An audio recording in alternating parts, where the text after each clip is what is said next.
ನಮಸ್ಕಾರ ವೀಕ್ಷಕರೇ, ನಾನು ಹರಿಹರಪುರ ಮಂಜುನಾಥ್. ನಮ್ಮ ಸಾಧಕರ ಸನ್ನಿಧಿ ಸರಣಿಯಲ್ಲಿ ಈಗಾಗಲೇ ಭೂತಯ್ಯನ ಮಗ ಯು ಲೋಕೇಶ್ ಅವರನ್ನು ಕುರಿತಂತೆ ಒಂದು ಸಂಚಿಕೆಯನ್ನು ನೀವು ನೋಡಿದ್ದೀರಿ, ನಮ್ಮನ್ನು ಪ್ರೋತ್ಸಾಹಿಸಿದ್ದೀರಿ. ಕಮೆಂಟ್ ಬಾಕ್ಸ್ನಲ್ಲಿ ಎಷ್ಟೋ ಜನ ಲೋಕೇಶ್ ಅವರ ಕುರಿತಂತೆ ಅನೇಕ ವಿಚಾರಗಳನ್ನು ಹಂಚಿಕೊಂಡಿದ್ದೀರಿ, ಬೇಕಾದಷ್ಟು ಸಿನಿಮಾಗಳ ಹೆಸರನ್ನು ಉಲ್ಲೇಖ ಮಾಡಿದ್ದೀರಿ. ಆದರೆ ನಾನು ಇದನ್ನೊಂದು ಕಥೆಯ ರೂಪದಲ್ಲಿ ಹೇಳ್ತಾ ಇರೋದರಿಂದ ಇನ್ನೂ ಅವರ ಚಿತ್ರಜೀವನ ಯಾನಕ್ಕೆ ಪೂರ್ತಿಯಾಗಿ ಬಂದಿಲ್ಲ. ಅವರು ಬಾಲನಟನಾಗಿ ಭಕ್ತ ಪ್ರಹ್ಲಾದ ಚಿತ್ರದಲ್ಲಿ ಅಭಿನಯಿಸಿದ್ದು, ಅದಾದ ಮೇಲೆ ಅಡ್ಡದಾರಿ ಚಿತ್ರದಲ್ಲಿ ಒಂದು ಪುಟ್ಟ ಪಾತ್ರದಲ್ಲಿ ಕಾಣಿಸ್ಕೊಂಡಿದ್ದು, ಇಲ್ಲಿಯವರೆಗೆ ಕಳೆದ ಸಂಚಿಕೆಯಲ್ಲಿ ಹೇಳಿದ್ದೀನಿ. ಅವರ ಉಳಿದ ಚಿತ್ರಗಳ ಬಗ್ಗೆ ಪ್ರತ್ಯೇಕವಾಗಿ ಮಾತಾಡ್ತೀನಿ. ಅದಲ್ಲದೆ ಲೋಕೇಶ್ ಅವರು ಸಾಗಿ ಬಂದ ಹಾದಿಯೇ ಬಹಳ ಅದ್ಭುತವಾದದ್ದು. ಅದನ್ನು ಬೇಗ ಮುಗಿಸೋದಕ್ಕೆ ನನಗೂ ಇಷ್ಟ ಇಲ್ಲ. ನೋಡಿ, ಇವತ್ತು ನಾವು ಏನನ್ನು ಕಳ್ಕೊತಾ ಇದ್ದೀವಿ ಅನ್ನೋದು ಗೊತ್ತಾಗಬೇಕಾದ್ರೆ ಅವತ್ತಿನ ದಿನದ ಆ ಕಥೆಗಳನ್ನು ನಾವು ಕೇಳಬೇಕು. ಆ ಕಥೆಗಳನ್ನು ಕೇಳೋದಕ್ಕೆ ನಮ್ಮಲ್ಲಿ ಒಂದಿಷ್ಟು ಸಹನೆ ಇರಬೇಕು, ಸಹೃದಯತೆ ಇರಬೇಕು. ನಮ್ಮ ವೀಕ್ಷಕರಲ್ಲಿ ಅದು ಇದೆ ಅನ್ನುವ ಒಂದು ನಂಬಿಕೆಯೊಂದಿಗೆ ನಾನು ಸಾವಧಾನವಾಗಿ ಈ ಒಂದು ಸರಣಿಯನ್ನು ಮುಂದುವರಿಸ್ಕೊಂಡು ಹೋಗ್ತಾ ಇದ್ದೀನಿ. ಇಂಥ ಮೌಲ್ಯಯುತವಾದ ಸರಣಿಗಳನ್ನು ಮಾಡೋದಕ್ಕೆ ನಮಗೆ ಬೇಕಾದಷ್ಟು ಸವಾಲುಗಳಿದೆ. ಯಾಕೆಂದರೆ ಇವತ್ತು ನೀವು ಮೊಬೈಲನ್ನು ಓಪನ್ ಮಾಡಿದ್ರೆ ಸಾಕು, ಯೂಟ್ಯೂಬ್ನಲ್ಲಿ ಬೇಡದೇ ಇರೋದು, ಬೇಕಾಗಿರೋದು ಬೇಕಾದಷ್ಟು ಬಂದು ಬೀಳ್ತಾ ಇರುತ್ತೆ. ಅದರಲ್ಲಿ ಜಂಕ್ ಅಂತೀವಲ್ಲ, ಹಾಗೆ ಬೇಡದೇ ಇರೋದೇ ಹೆಚ್ಚು. ಬೇಗ ನಮ್ಮ ಮನಸ್ಸನ್ನು ಸೆಳೆಯುವಂಥ ಅಗ್ಗದ ಸರಕುಗಳು ಇವತ್ತು ಬಂದು ಬೀಳ್ತಾ ಇದೆ. ಅಂಥದ್ದರ ಮಧ್ಯದಲ್ಲಿ ನಮ್ಮಂತಹ ಮೌಲ್ಯಯುತವಾದ ಈ ಸಂಚಿಕೆಗಳನ್ನು ನೋಡೋದಕ್ಕೆ ಜನರಿಗೆ ಸಾಕಷ್ಟು ಅವಕಾಶ ಬೇಕು. ಅದಕ್ಕಾಗಿ ಅವರು ಸಮಯವನ್ನು ಮೀಸಲಾಗಿಡಬೇಕು. ಇಂಥ ಸಂಚಿಕೆಗಳು ಎಲ್ಲೋ ಕಳೆದು ಹೋಗಬಾರ್ದು, ಮುಂದಿನ ಪೀಳಿಗೆಗೆ ಇದು ಗೊತ್ತಾಗಬೇಕು ಅನ್ನುವ ದೃಷ್ಟಿಯಿಂದ ನಾವು ಇದನ್ನು ಸವಿವರವಾಗಿ ದಾಖಲಿಸ್ತಾ ಇದ್ದೀವಿ. ದಯವಿಟ್ಟು ಈ ಸಂಚಿಕೆಗಳನ್ನು ನೋಡಿ ನಮ್ಮ ವಾಹಿನಿಯನ್ನು ಸಬ್ಸ್ಕ್ರೈಬ್ ಮಾಡ್ಕೊಳ್ಳಿ. ಬೆಲ್ ಐಕಾನನ್ನು ಒತ್ತಿದ್ರೆ ನಮ್ಮ ಎಲ್ಲ ಸಂಚಿಕೆಗಳು ನಿಮ್ಮ ಬಳಿಗೆ ಬರುತ್ತೆ. ಬಂದಿದ್ದನ್ನು ಸಾವಧಾನವಾಗಿ ನೋಡಿ, ಅಲ್ಲಿರುವ ತಿರುಳನ್ನು ಗ್ರಹಿಸಿ ನಿಮ್ಮ ಇಷ್ಟ ಮಿತ್ರರೊಂದಿಗೆ ಈ ಸಂಚಿಕೆಗಳನ್ನು ಹಂಚ್ಕೊಳ್ಳಿ. ಜೊತೆಗೆ ಇಂಥ ಸಂಚಿಕೆಗಳನ್ನು ಮಾಡೋದಕ್ಕೆ ನಮಗಿರುವ ಸವಾಲುಗಳನ್ನು ಎದುರಿಸೋದಕ್ಕೆ ನೀವು ಸಹ ಆರಂಭದಲ್ಲಿ ನಾವು ಒಂದು QR ಕೋಡ್ ಕೊಡ್ತಾ ಇದ್ದೀವಿ. ಅದನ್ನು ಸ್ಕ್ಯಾನ್ ಮಾಡುವ ಮೂಲಕ ನಮ್ಮ ವಾಹಿನಿಗೆ ಆರ್ಥಿಕವಾಗಿ ಕೂಡ ಸಹಾಯ ಮಾಡಬಹುದು. ಒಂದು ಸಂಚಿಕೆಯನ್ನು ನೋಡಿದಾಗ ನಿಮಗೆ ಒಂದು ತೃಪ್ತಿ ಸಿಕ್ಕಿದ್ರೆ, ಆ ಒಂದು ತೃಪ್ತಿಯಲ್ಲಿ, ಸಂತೋಷದಲ್ಲಿ ನೀವು ನಮ್ಮ ಜೊತೆ ಕೈ ಜೋಡಿಸಿದ್ರೆ ಇನ್ನಷ್ಟು ಇಂಥ ಸಂಚಿಕೆಗಳನ್ನು ಮಾಡೋದಕ್ಕೆ ಅವಕಾಶ ಆಗುತ್ತೆ. ನೋಡಿ, ಲೋಕೇಶ್ ಅವರನ್ನು ಕುರಿತ ಮೊದಲ ಸಂಚಿಕೆಯಲ್ಲಿ ಒಬ್ಬ ವೀಕ್ಷಕರು, ನಮ್ಮ ಕಣ್ಣೆದುರಿಗೆ ಅವರ ಕುಟುಂಬ ಇದೆ, ಆದರೆ ಇಷ್ಟೊಂದು ವಿವರಗಳು ನಮಗೆ ಗೊತ್ತಿರಲಿಲ್ಲ. ಅಂದರೆ ನಮ್ಮ ಜೊತೆಯಲ್ಲೇ ಇರುವಂಥ ಹಿರಿಯ ಸಾಧಕರ ಬಗ್ಗೆ ನಾವು ಎಷ್ಟು ಅಜ್ಞಾನವನ್ನು ಇಟ್ಕೊಂಡಿದ್ದೀವಿ, ತಿಳ್ಕೊಬೇಕಾಗಿರುವಂಥ ವಿಚಾರಗಳು ಎಷ್ಟಿದೆ ಅನ್ನೋದು ಇದರಿಂದ ಅರ್ಥ ಆಗುತ್ತೆ. ಕೆಲವರು ಕೇಳ್ತಾರೆ, MV ಸುಬ್ಬಯ್ಯ ನಾಯ್ಡು ಅವರ ಮಗನಾಗಿ ಲೋಕೇಶ್ ಅವರು ಅವರ ತಂದೆ ಗತಿಸಿದ ಮೇಲೆ ಅವರ ಕಂಪನಿಯನ್ನು ಮುಂದುವರಿಸ್ಕೊಂಡು ಹೋಗಲಿಲ್ವಾ? ಈ ಒಂದು ಪ್ರಶ್ನೆ ಕೂಡ ಹೇಳೋದು ಸಹಜ. ಅದಕ್ಕೆ ಉತ್ತರವನ್ನು ಈ ಸಂಚಿಕೆಯಲ್ಲಿ ನೀವು ನೋಡಬಹುದು. ಜುಲೈ ತಿಂಗಳ 21ನೇ ತಾರೀಕು 1962ನೇ ಇಸ್ವಿ ಸುಬ್ಬಯ್ಯ ನಾಯ್ಡು ಅವರ ಶ್ರೀ ಸಾಹಿತ್ಯ ಸಾಮ್ರಾಜ್ಯ ನಾಟಕ ಮಂಡಳಿ ಮಂಡ್ಯದಲ್ಲಿ ಮೊಕ್ಕಾಂ ಹೂಡಿರುತ್ತೆ. ಅವತ್ತು ಭಕ್ತ ಅಂಬರೀಷ ನಾಟಕವನ್ನು ಮಾಡಬೇಕಾಗಿರುತ್ತೆ. ಅವರ ಕಂಪನಿಯ ಒಂದು ಯಶಸ್ವಿ ನಾಟಕ ಭಕ್ತ ಅಂಬರೀಷ. ಆ ನಾಟಕದಲ್ಲಿ ಅಂಬರೀಷನ ಪಾತ್ರವನ್ನು ಅವರೇ ಮಾಡ್ತಾಯಿದ್ರು. ಚಿತ್ರರಂಗಕ್ಕೆ ಬರುವ ಮುನ್ನ ರಾಜ್ಕುಮಾರ್ ಅವರು ಅಂಬರೀಷನ ತಮ್ಮ ರಮಾಕಾಂತನ ಪಾತ್ರವನ್ನು ಮಾಡ್ತಾಯಿದ್ರು. ಆವತ್ತು ಸಂಜೆಗೆ ಆ ನಾಟಕ ಪ್ರದರ್ಶನ ಆಗಬೇಕಾಗಿರುತ್ತೆ. ಆದರೆ ಸುಬ್ಬಯ್ಯ ನಾಯ್ಡು ಅವರು ತಮ್ಮ 67ನೇ ವಯಸ್ಸಿನಲ್ಲಿ ಅವತ್ತು ಬೆಳಗ್ಗೆಯೇ ಹೃದಯಾಘಾತಕ್ಕೆ ಈಡಾಗಿ ಅಸುನೀಗ್ತಾರೆ. ಅಲ್ಲಿಗೆ ಕನ್ನಡ ವೃತ್ತಿ ರಂಗಭೂಮಿಯ ಒಂದು ಜಾಜ್ವಲ್ಯಮಾನವಾದ ಜ್ಯೋತಿ ಆರಿ ಹೋಗುತ್ತೆ. ಪತಿ ವಿಯೋಗವನ್ನು ತಾಳಲಾರದೆ ಸುಬ್ಬಯ್ಯ ನಾಯ್ಡು ಅವರ ಮೊದಲ ಪತ್ನಿ ಮುನಿವೆಂಕಟಮ್ಮನವರು ಅದೇ ದಿನ ಸಂಜೆ ತಮ್ಮ ದೇಹತ್ಯಾಗವನ್ನು ಮಾಡ್ತಾರೆ. ಅಲ್ಲಿಗೆ ಈ ದಂಪತಿಗಳ ಮಕ್ಕಳಾದ ಲೋಕೇಶ್ ಹಾಗೂ ಬಂಗಾರಮ್ಮನವರು ಅನಾಥರಾಗಿ ಹೋಗ್ತಾರೆ. ಈ ಸಂಗತಿಗಳನ್ನು ಕಳೆದ ಸಂಚಿಕೆಯಲ್ಲಿ ಹೇಳಿದ್ದೆ. ತಂದೆ ಮರಣ ಹೊಂದಿದಾಗ ಲೋಕೇಶ್ ಅವರಿಗೆ ಕೇವಲ 15 ವಯಸ್ಸು. ಆದರೆ ಅವರ ಅಕ್ಕ ಬಂಗಾರಮ್ಮನವರಿಗೆ ಅದಾಗಲೇ ವೃತ್ತಿ ರಂಗಭೂಮಿಯ ಸಾಕಷ್ಟು ಅನುಭವ ಇತ್ತು. ಅವರು ತಮ್ಮ ತಂದೆಯವರ ಜೊತೆಯಲ್ಲಿ ನಾಟಕ ಕಂಪನಿಯಲ್ಲಿ ಸಾಕಷ್ಟು ಪಳಗಿದ್ರು. ಶ್ರೀ ಸಾಹಿತ್ಯ ಸಾಮ್ರಾಜ್ಯ ನಾಟಕ ಮಂಡಳಿಯ ಒಂದು ಬ್ರಾಂಚನ್ನು ಕೂಡ ಅವರು ಕಟ್ಟಿದ್ರು. ಹಾಗಾಗಿ ತಂದೆಯ ಒಂದು ಪರಂಪರೆಯನ್ನು ಬೆಳೆಸುವ ಪ್ರಯತ್ನವನ್ನು ಈ ಅಕ್ಕ ತಮ್ಮ ಇಬ್ಬರು ಒಟ್ಟಿಗೆ ಮಾಡ್ತಾರೆ. ಲೋಕೇಶ್ ಅವರು ಆಗ ಇನ್ನೂ ಚಿಗುರು ಮೀಸೆಯ ಯುವಕ. ಅವರೂ ಸಹ ಅಕ್ಕನ ಕೆಲಸದಲ್ಲಿ ಹೆಗಲು ಕೊಡ್ತಾರೆ. ಸಾಕಷ್ಟು ದಿನ ಒಂದು ಕಂಪನಿಯನ್ನು ನಡೆಸ್ಕೊಂಡು ಹೋಗ್ತಾರೆ. ಆದರೆ 1962 ಅಂದರೆ ಆ ಹೊತ್ತಿಗಾಗಲೇ ರಾಜಕುಮಾರ್ ಅವರ ಆಗಮನದೊಂದಿಗೆ ಕನ್ನಡ ಚಿತ್ರರಂಗದಲ್ಲಿ ಒಂದು ಕ್ರಾಂತಿಯೇ ಆಗಿರುತ್ತೆ. 20 ವರ್ಷಗಳಲ್ಲಿ ಕೇವಲ 41 ಚಿತ್ರಗಳು ಬಿಡುಗಡೆಯಾಗಿದ್ದಂಥ ಕನ್ನಡ ಚಿತ್ರರಂಗದಲ್ಲಿ ಅತ್ಯಂತ ವೇಗವಾಗಿ ಚಿತ್ರಗಳು ತಯಾರಾಗೋದಕ್ಕೆ ಆರಂಭ ಆಗುತ್ತೆ. ಅದೇ ದಿನಗಳಲ್ಲಿ ಉದಯ್ ಕುಮಾರ್ ಹಾಗೂ ಕಲ್ಯಾಣ್ ಕುಮಾರ್ ಅವರು ಚಿತ್ರರಂಗಕ್ಕೆ ಬಂದಿದ್ದರಿಂದ ಹೊಸ ಹೊಸ ನಿರ್ದೇಶಕರು, ಕಲಾವಿದರು ಚಿತ್ರರಂಗಕ್ಕೆ ಬಂದು ಕನ್ನಡ ಚಿತ್ರರಂಗ ಶ್ರೀಮಂತವಾಗಿ ಬೆಳೀತಾ ಹೋಗುತ್ತೆ. ಜನರಿಗೆ ಮನೋರಂಜನೆ ಅಂದರೆ ನಾಟಕ, ಸಿನಿಮಾ, ಯಕ್ಷಗಾನ, ಸಂಗೀತ ಹೀಗೆ ಬೇಕಾದಷ್ಟು ಪ್ರಕಾರಗಳಿದ್ವು.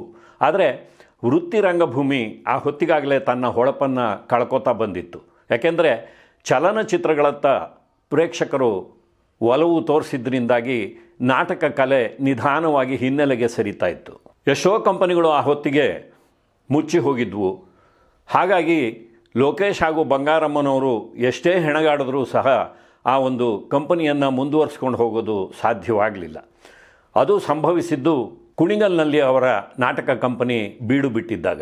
ನೋಡಿ, ವೃತ್ತಿ ರಂಗಭೂಮಿಯ ಸಂಕಷ್ಟಗಳು ಏನೆಲ್ಲ ಇತ್ತು ಅನ್ನೋದು ಇವತ್ತಿನವರಿಗೆ ಅರ್ಥ ಆಗಬೇಕಾದ್ರೆ ನಮ್ಮ ಚಿತ್ರಬ್ರಹ್ಮ ಪುಟ್ಟಣ್ಣ ಕಣಗಾಲ್ ಅವರು ನಿರ್ದೇಶನ ಮಾಡಿರುವಂಥ ರಂಗನಾಯಕಿ ಚಿತ್ರವನ್ನು ನೋಡಬೇಕು. ಆ ಚಿತ್ರದಲ್ಲಿ ತೋರಿಸಿರುವಂತೆ ಅಕ್ಷರಶಃ ವೃತ್ತಿ ರಂಗಭೂಮಿಯಲ್ಲಿ ಪ್ರತಿಯೊಂದು ಘಟನೆಗಳು ನಡೀತಾ ಇತ್ತು. ಅದೇ ರೀತಿಯಲ್ಲಿ ಈ ಅಕ್ಕ ತಮ್ಮ ಕಟ್ಟಿದಂಥ ತಮ್ಮ ತಂದೆಯ ಹೆಸರಿನ ಆ ನಾಟಕ ಕಂಪನಿಯಲ್ಲಿ ಕೂಡ ಅಂಥದ್ದೇ ಘಟನೆಗಳು ಜರುಗ್ತವೆ.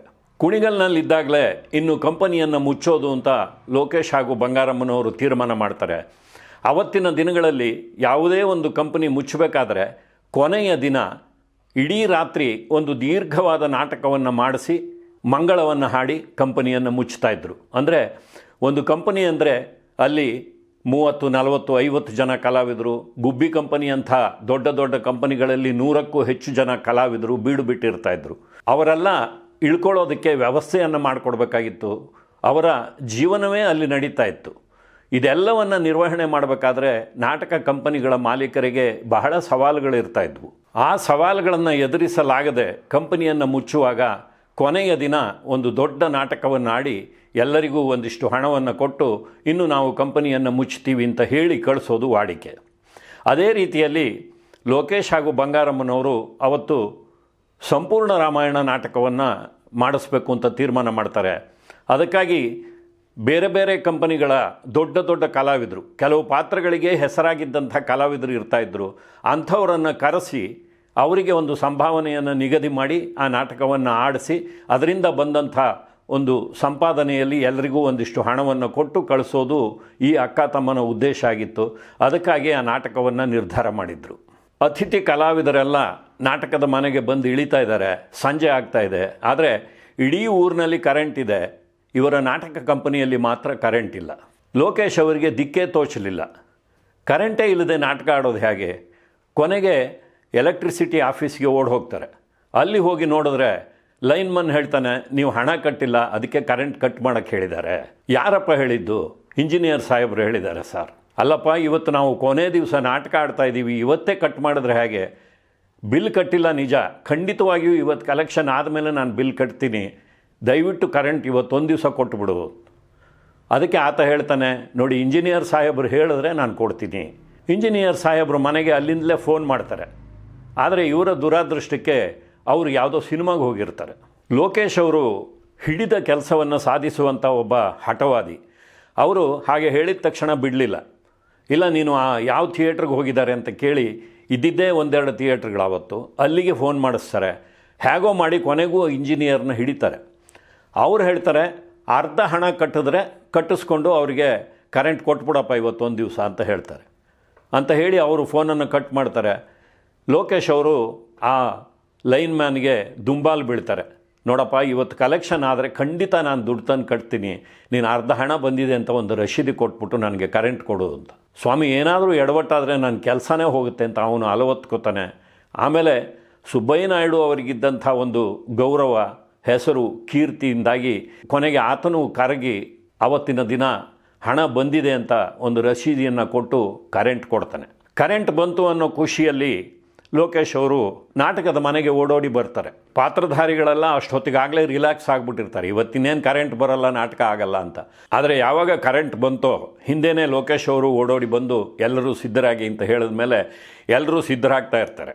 ಅಷ್ಟೊತ್ತಿಗಾಗಲೇ ಅವತ್ತು ಕುಣಿಗಲ್ನಲ್ಲಿ ಸಂತೆ, ಜನ ಸೇರಿರ್ತಾರೆ ನಾಟಕ ನೋಡಬೇಕು ಅಂತ.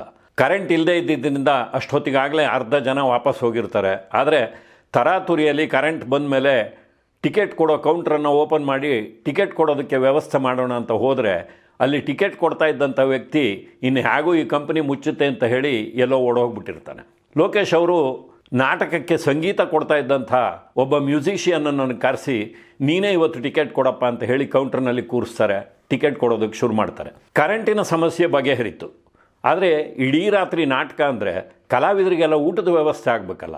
ಅಲ್ಲಿ ಸಹ ಕಂಪನಿ ಮನೆಯಲ್ಲಿ ಯಾವುದೇ ದಿನಸಿಗಳು ಇರಲಿಲ್ಲ. ಯಾಕೆಂದರೆ ದಿನಸಿ ಅಂಗಡಿಯಲ್ಲಿ ಕೂಡ ಇವರು ಸಾಲ ತರ್ತಾಯಿದ್ರು. ಅವನು ಕೂಡ ಹಳೆ ಬಾಕಿಯನ್ನು ಕೊಟ್ಟು ನೀವು ದಿನಸಿ ತೊಗೊಂಡು ಹೋಗಿ ಅಂತ ಹೇಳಿದ್ದ. ಹಾಗಾಗಿ ಯಾವುದೇ ಸಾಮಾನು ಇರಲಿಲ್ಲ. ಲೋಕೇಶ್ ಅವರು ಅಲ್ಲಿಗೆ ಓಡಿ ಹೋಗ್ತಾರೆ. ದಿನಸಿ ಅಂಗಡಿಯವನಿಗೆ ಒಂದಿಷ್ಟು ಹಣ ಕೊಟ್ಬಿಟ್ಟು ಇವತ್ತು ದಿನಸಿ ಕೊಟ್ಬಿಡಪ್ಪ ಅಂತ. ದಿನಸಿ ತಗೊಂಡು ನಾಟಕದ ಮನೆಗೆ ಬರ್ತಾರೆ. ಅಡುಗೆ ಮನೆಗೆ ಹೋಗಿ ನೋಡಿದ್ರೆ ಅಡುಗೆ ಭಟ್ಟ ಕೂಡ ಅಲ್ಲಿಂದ ಪರಾರಿಯಾಗಿರ್ತಾನೆ. ಕೊನೆಗೆ ಏನು ಮಾಡೋದು, ಯಾವುದೇ ಪರಿಸ್ಥಿತಿ ಬಂದರೂ ಎದುರಿಸಲೇಬೇಕು ಅಂತ ಹೇಳಿ ಲೋಕೇಶ್ ಅವರು ನಾನೇ ಅಡುಗೆ ಮಾಡ್ತೀನಿ ಅಂತ ನಿಂತ್ಕೋತಾರೆ. ಅವರೇ ಅಡುಗೆ ಮಾಡಿ ಎಲ್ಲ ಕಲಾವಿದರಿಗೂ ಊಟ ಹಾಕಿ ನಾಟಕ ಶುರು ಮಾಡೋಣ ಅಂತಾರೆ. ನೋಡಿ, ಇಡೀ ರಾತ್ರಿ ನಾಟಕ ಆಡಬೇಕು ಅಂದರೆ ಕಲಾವಿದರಿಗೆ ಮಧ್ಯ ಮಧ್ಯದಲ್ಲಿ ಕಾಫಿ, ತಿಂಡಿ, ಟೀ ಇವನ್ನೆಲ್ಲ ವ್ಯವಸ್ಥೆ ಮಾಡಲೇಬೇಕಾಗತ್ತೆ. ಆ ಎಲ್ಲ ವ್ಯವಸ್ಥೆಯನ್ನು ಅವತ್ತು ಲೋಕೇಶ್ ಅವರೇ ಮಾಡ್ತಾರೆ. ಜೊತೆಗೆ ಆ ನಾಟಕದಲ್ಲಿ ಭರತನ ಪಾತ್ರವನ್ನು ಕೂಡ ಅವರೇ ನಿರ್ವಹಣೆ ಮಾಡ್ತಾರೆ. ಆ ಪಾತ್ರದ ಜೊತೆಗೆ ಇನ್ನೊಬ್ಬ ಆಕ್ರಮಕ್ರ ಅಂತ ಒಂದು ಕಾಮಿಡಿ ಪಾತ್ರ ಬರುತ್ತೆ ನಾಟಕದ ಮಧ್ಯದಲ್ಲಿ. ಆತ ಕೂಡ ಓಡೋಗಿದ್ದರಿಂದಾಗಿ ಆ ಪಾತ್ರವನ್ನು ಇವರೇ ನಿರ್ವಹಣೆ ಮಾಡಬೇಕಾಗುತ್ತೆ.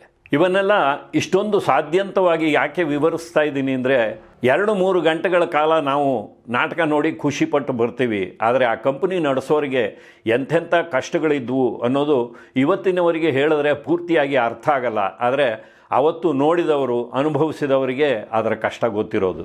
ಅಂತೂ ಇಂತೂ ನಾಟಕ ಮುಗಿಯುತ್ತೆ. ಮುಗಿದ ಮೇಲೆ ಎಷ್ಟು ಕಲೆಕ್ಷನ್ ಆಗಿದೆ ಅಂತ ಲೋಕೇಶ್ ಅವರು ಎಲ್ಲವನ್ನು ಲೆಕ್ಕ ಹಾಕ್ತಾರೆ. ಲೆಕ್ಕ ಹಾಕಿದ ಮೇಲೆ ಅತಿಥಿ ಕಲಾವಿದರು ಬೇರೆ ಕಂಪನಿಗಳಿಂದ ಬಂದಿದ್ರಲ್ಲ, ಅವರೆಲ್ಲ ಹೊರಡಬೇಕಾಗಿರುತ್ತೆ. ಅವರಿಗೆಲ್ಲ ಕವರ್ನಲ್ಲಿ ಏನು ಮಾತಾಡಿದ್ರೋ ಅದಕ್ಕಿಂತ ಅರ್ಧದಷ್ಟು ಹಣವನ್ನು ಕಡಿಮೆ ಮಾಡಿ, ಎಷ್ಟು ಕಲೆಕ್ಷನ್ ಆಗಿತ್ತೋ ಎಲ್ರಿಗೂ ಹಂಚಬೇಕಲ್ಲ ಅಂತ ಹೇಳಿ ಅರ್ಧದಷ್ಟು ಹಣವನ್ನು ಇಟ್ಟು ಕವರನ್ನು ಕೊಡ್ತಾರೆ. ಸುಬ್ಬಯ್ಯ ನಾಯ್ಡು ಅವರ ಮೇಲಿನ ಒಂದು ಗೌರವದಿಂದಾಗಿ, ಪ್ರೀತಿಯಿಂದಾಗಿ ಯಾರೂ ಅದನ್ನು ಎಣಿಸದೆ ತಮ್ಮ ಪಾಡಿಗೆ ತಾವು ತಗೊಂಡು ಹೋಗ್ತಾರೆ. ಹಾಗೆ ಹಣವನ್ನು ಕೊಡುವಾಗ ಕೂಡ ಲೋಕೇಶ್ ಅವರು ವಿನೀತರಾಗಿ, ಹೇಳಿದಷ್ಟು ಹಣ ಕೊಡೋದಕ್ಕೆ ನನ್ನ ಕೈಯಲ್ಲಿ ಇವತ್ತು ಸಾಧ್ಯ ಆಗ್ತಾ ಇಲ್ಲ, ಆದರೆ ಖಂಡಿತ ನಿಮ್ಮ ಋಣವನ್ನು ನಾನು ಇಟ್ಕೊಳ್ಳೋದಿಲ್ಲ, ಯಾವತ್ತಾದರೂ ಒಂದು ದಿವಸ ನಿಮ್ಮ ಹಣವನ್ನು ಖಂಡಿತವಾಗಿಯೂ ನಾನು ತೀರಿಸ್ತೀನಿ ಅಂತ ಕೈ ಮುಗಿದು ಕೇಳ್ಕೊತಾರೆ. ಹಾಗೆ ಕೇಳಿದಾಗ ಎಷ್ಟೋ ಜನರಿಗೆ ಕಣ್ಣಂಚಿನಲ್ಲಿ ನೀರು ಒಸರುತ್ತೆ. ಎಂಥ ತಂದೆಯ ಮಗ ಇವತ್ತು ಎಂಥ ಸ್ಥಿತಿಗೆ ಬಂದಿದ್ದಾನೆ ಅಂತ. ಕೆಲವರಂತೂ ನಮಗೆ ಹಣ ಬೇಡ ಅಂತಾರೆ, ಇನ್ನು ಕೆಲವರು ತಗೊಂಡಿದ್ದ ಹಣನ ವಾಪಸ್ ಕೊಡೋದಕ್ಕೆ ಹೋಗ್ತಾರೆ. ಆದರೆ ಅದನ್ನೆಲ್ಲ ಗೌರವಯುತವಾಗಿ ಬೇಡ ಅಂತ ಹೇಳಿ ಲೋಕೇಶ್ ಅವರು ಅವರೆಲ್ಲರನ್ನೂ ಕಳಿಸ್ಕೊಡ್ತಾರೆ. ಈ ಅತಿಥಿ ಕಲಾವಿದರೆಲ್ಲ ಹೊರಟೋಗಿದ್ದಾಯಿತು. ಕಂಪನಿಯಲ್ಲೇ ಇದ್ದಂಥ ಪರ್ಮನೆಂಟ್ ಕಲಾವಿದರ ಸ್ಥಿತಿಯನ್ನು ನೋಡಿದ್ರೆ ಎಲ್ಲರೂ ಬೆಳಗ್ಗಿನಿಂದ ಸುಸ್ತಾಗಿ ಇಡೀ ರಾತ್ರಿ ನಾಟಕ ಆಡಿದ್ರಿಂದಾಗಿ ಎಲ್ಲಂದರೆ ಅಲ್ಲಿ ಮಲ್ಕೊಂಡಿರ್ತಾರೆ. ಉಳಿದ ಒಂದಿಷ್ಟು ಹಣವನ್ನು ಅವರಿಗೆ ಬಸ್ ಚಾರ್ಜಿಗೆ ಕೊಡಬೇಕಲ್ಲ, ಅದಕ್ಕಾಗಿ ಲೋಕೇಶ್ ಅವರು ಒಬ್ಬೊಬ್ಬರನ್ನೇ ಎಬ್ಬಿಸ್ತಾರೆ. ತೊಗೊಳ್ರಪ್ಪ, ಇಷ್ಟು ಉಳಿದಿದೆ ತೊಗೊಳ್ಳಿ ಅಂತ 5 ರೂಪಾಯಿ 10 ರೂಪಾಯಿ ಕೊಡೋದಕ್ಕೆ ಹೋಗ್ತಾರೆ. ಆ ಕಲಾವಿದರು ಎಷ್ಟು ಸುಸ್ತಾಗಿದ್ದರು ಅಂದರೆ, ಹಣ ಅಲ್ಲಿ ಎಲ್ಲೋ ಒಂದು ಕಡೆ ಇಟ್ಬಿಡೋಣ, ಬೆಳಗ್ಗೆ ತೊಗೋತೀನಿ. ಲೋಕೇಶ್ ಅವರು ಕೊನೆಗೆ ಒಬ್ಬೊಬ್ಬರ ದಿಂಬಿನ ಕೆಳಗೂ 5 ರೂಪಾಯಿ 10 ರೂಪಾಯಿಗಳನ್ನ ಇಟ್ಟು ಅಂತೂ ಆ ಕಂಪನಿಯನ್ನು ಮುಚ್ಚಿ ವೃತ್ತಿ ರಂಗಭೂಮಿಗೆ ದೊಡ್ಡದಾದ ಒಂದು ನಮಸ್ಕಾರವನ್ನು ಮಾಡಿ ಹೊರಡ್ತಾರೆ. ಈ ಕುಣಿಗಲ್ ಕ್ಯಾಂಪೇ ಅವರಿಗೆ ಕೊನೆಯ ಒಂದು ಕ್ಯಾಂಪ್ ಆಗುತ್ತೆ. ಮತ್ತೆ ಯಾವತ್ತೂ ಅವರು ವೃತ್ತಿ ರಂಗಭೂಮಿಗೆ ಮರಳೋದಕ್ಕೆ ಸಾಧ್ಯ ಆಗಲಿಲ್ಲ. ಹಾಗಂತ ಅವರು ನಾಟಕದ ನಂಟನ್ನು ಬಿಡಲಿಲ್ಲ. ನೋಡಿ ಹೇಗೆ GV ಅಯ್ಯರ್ ಅವರು ಕಮರ್ಷಿಯಲ್ ಸಿನಿಮಾಗಳಿಂದ ಹೊಸ ಅಲೆಯ ಚಿತ್ರಗಳಿಗೂ ತಮ್ಮನ್ನು ಒಂದು ಪರಿವರ್ತನೆ ಮಾಡಿಕೊಂಡು ಆ ಒಂದು ಅಲೆಯಲ್ಲೂ ಕೂಡ ಕೆಲಸವನ್ನು ಮಾಡಿದ್ರು. ಅದೇ ರೀತಿಯಲ್ಲಿ ವೃತ್ತಿ ರಂಗಭೂಮಿಯ ಸುಬ್ಬಯ್ಯ ನಾಯ್ಡು ಅವರ ಮಗನಾಗಿ ಲೋಕೇಶ್ ಅವರು ಮುಂದೆ ಕನ್ನಡದ ಹವ್ಯಾಸಿ ರಂಗಭೂಮಿಯಲ್ಲಿ ಕೂಡ ತಮ್ಮ ಒಂದು ಛಾಪನ್ನು ಮೂಡಿಸ್ತಾರೆ. ಅದನ್ನೆಲ್ಲ ಪ್ರತ್ಯೇಕವಾದ ಸಂಚಿಕೆಗಳಲ್ಲಿ ಹೇಳ್ತೀನಿ. ನೋಡಿ, ಹರಸಾಹಸ ಪಟ್ಟು ಸಂಪೂರ್ಣ ರಾಮಾಯಣವನ್ನು ಮುಗಿಸಿ ಅತಿಥಿ ಕಲಾವಿದರಿಗೆಲ್ಲ ಒಪ್ಕೊಂಡಿದ್ದರಲ್ಲಿ ಅರ್ಧ ಹಣವನ್ನು ಕೊಟ್ಟು ಉಳಿದದ್ದನ್ನು ಕೊಡ್ತೀನಿ ಅಂತ ಲೋಕೇಶ್ ಅವರು ವಿನೀತರಾಗಿ ಕೈ ಮುಗಿದಾಗ ಎಷ್ಟೋ ಜನ ಒಂದು ಮಾತು ಹೇಳ್ತಾರೆ, ಇವತ್ತು ನಾಟಕನೇ ನಡೆಯೋದಿಲ್ಲ ಅಂದ್ಕೊಂಡಿದ್ವು, ಆದರೆ ನೀನು ಸುಬ್ಬಯ್ಯನ ಮಗ ಅಂತ ನಿರೂಪಿಸಿಬಿಟ್ಟೆ. ಆ ಒಂದು ಮಾತು ಲೋಕೇಶ್ ಅವರಿಗೆ ನಿಜವಾಗಿಯೂ ಒಂದು ಆತ್ಮತೃಪ್ತಿಯನ್ನು ಕೊಡುತ್ತೆ. ಸುಬ್ಬಯ್ಯ ನಾಯ್ಡು ಅವರ ಕಂಪನಿ ಬೆಂಗಳೂರಿನಲ್ಲಿ ಇವತ್ತು ಅಭಿನಯ್ ಥಿಯೇಟ್ರ್ ಇದೆಯಲ್ಲ, ಅಲ್ಲಿ ಅವರ ಕಂಪನಿ ನಡೀತಾ ಇತ್ತು ಒಂದು ಕಾಲದಲ್ಲಿ. ಆ ಒಂದು ಕಂಪನಿಯನ್ನು ಲೋಕೇಶ್ ಅವರು ಈ ಒಂದು ಕಾಲಘಟ್ಟದಲ್ಲಿ ಬೇರೆಯವರಿಗೆ ಬಾಡಿಗೆಗೆ ಕೊಟ್ಟಿರ್ತಾರೆ. ಅವರ ಒಂದು ಆ ಬಾಡಿಗೆಯ ಅವಧಿ ಮುಗಿದು ಅವರೂ ಕೂಡ ಖಾಲಿ ಮಾಡ್ಕೊಂಡು ಹೋಗ್ತಾರೆ. ಇವರು ಕೂಡ ವೃತ್ತಿ ರಂಗಭೂಮಿಗೆ ಗುಡ್ ಬೈ ಹೇಳಿ ಬಂದಿದ್ದರಿಂದಾಗಿ ಅಲ್ಲಿದ್ದಂಥ ಆ ಆಸನಗಳು, ಪರದೆಗಳು ಇವುಗಳನ್ನೆಲ್ಲ ಎಲ್ಲೋ ಒಂದು ಕಡೆ ಗೋಡೌನಿನಲ್ಲಿ ಇಡ್ತಾರೆ. ಅಲ್ಲಿ ನಾಟಕ ಪ್ರದರ್ಶನಕ್ಕೆ ಅಂತ ಒಂದು ಟೆಂಟನ್ನು ಕಟ್ಟಿರ್ತಾರಲ್ಲ, ಜಿಂಕ್ ಶೀಟ್ ಹಾಕಿ ಕಟ್ತಾಯಿದ್ರು. ಆ ಜಿಂಕ್ ಶೀಟ್ಗಳನ್ನೆಲ್ಲ ಮಾರ್ತಾರೆ. ಹಾಗೆ ಮಾರಿದ ಹಣದಿಂದ ಬಂಗಾರಮ್ಮನವರ ಮಗಳು ಅಡ್ಡದಾರಿ ಚಿತ್ರದಲ್ಲಿ ಅಭಿನಯಿಸಿದ ಸತ್ಯವತಿಯವರ ಮದುವೆಯನ್ನು ನೆರವೇರಿಸ್ತಾರೆ. ನೋಡಿ, ಮನುಷ್ಯನ ಬದುಕಿನಲ್ಲಿ ಬಾಲ್ಯದಲ್ಲಿ ವಿದ್ಯಾಭ್ಯಾಸ, ಯೌವನಕ್ಕೆ ಬಂದ ಮೇಲೂ ಒಂದಿಷ್ಟು ವಿದ್ಯಾಭ್ಯಾಸ ಮುಂದುವರಿಯುತ್ತೆ. ಅದಾದ ಮೇಲೆ ಯಾವುದಾದ್ರೂ ಒಂದು ಉದ್ಯೋಗವನ್ನು ಹಿಡಿಬೇಕು, ಮದುವೆ ಮಾಡ್ಕೋಬೇಕು, ಸಂಸಾರವನ್ನು ನಡೆಸಬೇಕು ಅಂತ. ಲೋಕೇಶ್ ಅವರಿಗೂ ಅವರ ಅಕ್ಕ ಬಂಗಾರಮ್ಮನವರ ಮಗಳು ಸತ್ಯವತಿಯನ್ನೇ ಕೊಟ್ಟು ಮದುವೆ ಮಾಡಬೇಕು ಅನ್ನುವ ಒಂದು ಪ್ರಸ್ತಾಪ ಕೂಡ ಆಗಿರುತ್ತೆ. ಆದರೆ ಲೋಕೇಶ್ ಅವರಿಗಾಗಲಿ ಸತ್ಯವತಿಯವರಿಗಾಗಲಿ ಆ ರೀತಿಯ ಒಂದು ಭಾವನೆ ಇಲ್ಲದೇ ಇದ್ದಿದ್ದರಿಂದಾಗಿ ಆ ಮದುವೆ ನಡೀಲಿಲ್ಲ. ಮುಂದೆ ಲೋಕೇಶ್ ಅವರೇ ಮುಂದೆ ನಿಂತು ಆ ಒಂದು ಮದುವೆಯನ್ನು ಮುಗಿಸ್ತಾರೆ. ನೋಡಿ, ಒಂದು ಕಡೆ ವೃತ್ತಿ ರಂಗಭೂಮಿಯ ನಂಟು ಮುಗಿದು ಹೋಗುತ್ತೆ, ಅಕ್ಕನ ಮಗಳ ಮದುವೆ ಕೂಡ ನೆರವೇರುತ್ತೆ. ಮುಂದೆ ಬದುಕಿಗಾಗಿ ಏನು ಮಾಡಬೇಕು ಅಂತ ಲೋಕೇಶ್ ಅವರು SJ ಪಾಲಿಟೆಕ್ನಿಕ್ನಲ್ಲಿ ಫೋಟೋಗ್ರಫಿ ವಿಭಾಗದಲ್ಲಿ ಅಭ್ಯರ್ಥಿಯಾಗಿ ಸೇರ್ಕೋತಾರೆ. ಅವರಿಗಿಂತ ಒಂದು ವರ್ಷ ಹಿರಿಯರಾಗಿ ಅಲ್ಲಿ ಶ್ರೀನಾಥ್ ಅವರು ಇರ್ತಾರೆ. ವಜ್ರಮುನಿಯವರು ಸಹ ಅಲ್ಲೇ ಓದಿರೋದು. ಆ ದಿನಗಳಲ್ಲೇ ಅಡ್ಡದಾರಿ ಚಿತ್ರ ತೆರೆಗೆ ಬಂದಿದ್ದು. ಆ ಚಿತ್ರ ತೆರೆಗೆ ಬರೋದಕ್ಕೆ ಮೊದಲು ಲೋಕೇಶ್ ಅವರ ಅಕ್ಕನ ಮಗಳು ಆ ಚಿತ್ರದಲ್ಲಿ ನಾಯಕಿಯಾಗಿದ್ದ ವಿಚಾರವನ್ನು ಹೇಳಿದ್ದೆ. ಅವರನ್ನು ಮಾತನಾಡಿಸುವ ಸಲುವಾಗಿ ಹುಣಸೂರು ಕೃಷ್ಣಮೂರ್ತಿಯವರು ಬಂಗಾರಮ್ಮನವರ ಮನೆಗೆ ಬರ್ತಾರೆ. ಅಲ್ಲಿ ಲೋಕೇಶ್ ಅವರನ್ನು ನೋಡಿ ಅವರನ್ನು ಕೂಡ ಆ ಚಿತ್ರದಲ್ಲಿ ಒಂದು ಪಾತ್ರಕ್ಕೆ ಹಾಕಿಕೊಳ್ತಾರೆ. ಚಿತ್ರ ಯಶಸ್ಸನ್ನು ಕಾಣಲಿಲ್ಲ. ಆ ದಿನವೇ ಲೋಕೇಶ್ ಅವರು ಯೋಚನೆ ಮಾಡ್ತಾರೆ, ಸುಬ್ಬಯ್ಯ ನಾಯ್ಡು ಅವರ ಮಗನಾಗಿ, ಅಂಥ ಹಿರಿಯ ವ್ಯಕ್ತಿಯ ಮಗನಾಗಿ ನಾನು ಈ ರೀತಿಯಾಗಿ 10ರಲ್ಲಿ 11 ಅನ್ನುವಂಥ ಪಾತ್ರಗಳಲ್ಲಿ ತೊಡಗಿಕೊಳ್ಳಬಾರ್ದು. ನನಗಾಗಿಯೇ ಪಾತ್ರಗಳು ಸೃಷ್ಟಿಯಾದರೆ ಖಂಡಿತವಾಗಿಯೂ ಅಂಥ ಪಾತ್ರವನ್ನು ಮಾಡ್ತೀನಿ, ಇಲ್ಲಾಂದರೆ ಈ ಸಿನಿಮಾದ ಸಹವಾಸವೇ ಬೇಡ ಅಂತ ಹೇಳಿ ದೂರ ಇರ್ತಾರೆ. ಯಾಕೆಂದರೆ ನಾನು ಮೊದಲ ಸಂಚಿಕೆಯಲ್ಲೇ ಹೇಳಿದೆ, ಲೋಕೇಶ್ ಅವರೇನು ನೂರಾರು ಚಿತ್ರಗಳಲ್ಲಿ ಅಭಿನಯಿಸಿದವರಲ್ಲ. ಆದರೆ ಅವರಿಗೆ ಅವಕಾಶಗಳು ಇರಲಿಲ್ವಾ? ಖಂಡಿತವಾಗಿಯೂ ಸುಬ್ಬಯ್ಯ ನಾಯ್ಡು ಅವರ ಹೆಸರನ್ನು ಹೇಳಿಕೊಂಡು ಅವರು ಕನ್ನಡ ಚಿತ್ರರಂಗದಲ್ಲಿ ನಿರ್ಮಾಪಕರು, ನಿರ್ದೇಶಕರ ಬಳಿಗೆ ಹೋಗಿದ್ದಿದ್ದರೆ ಖಂಡಿತವಾಗಿಯೂ ಅವರಿಗೆ ಬೇಕಾದಷ್ಟು ಅವಕಾಶಗಳು ಸಿಗ್ತಾಯಿತ್ತು. ಆದರೆ ಆ ರೀತಿಯಾಗಿ ಹೋಗಬಾರದು ಅನ್ನುವ ಒಂದು ನಿರ್ಲಿಪ್ತತೆಯಿಂದ ಲೋಕೇಶ್ ಅವರು ಅದರಿಂದ ದೂರ ಉಳಿದರು. ಆದರೂ ಅವರಿಗೆ ಅವಕಾಶಗಳು ಹೇಗೆ ಒದಗಿ ಬಂತು, ಅವರು ಮುಂದೆ ಹೇಗೆ ಚಿತ್ರರಂಗದಲ್ಲಿ ಒಬ್ಬ ವಿಶಿಷ್ಟ ಕಲಾವಿದರಾಗಿ ಹೊರಹೊಮ್ಮಿದರು ಅನ್ನೋದನ್ನು ಮುಂದಿನ ಸಂಚಿಕೆಯಲ್ಲಿ ಹೇಳ್ತೀನಿ. ನಮಸ್ಕಾರ.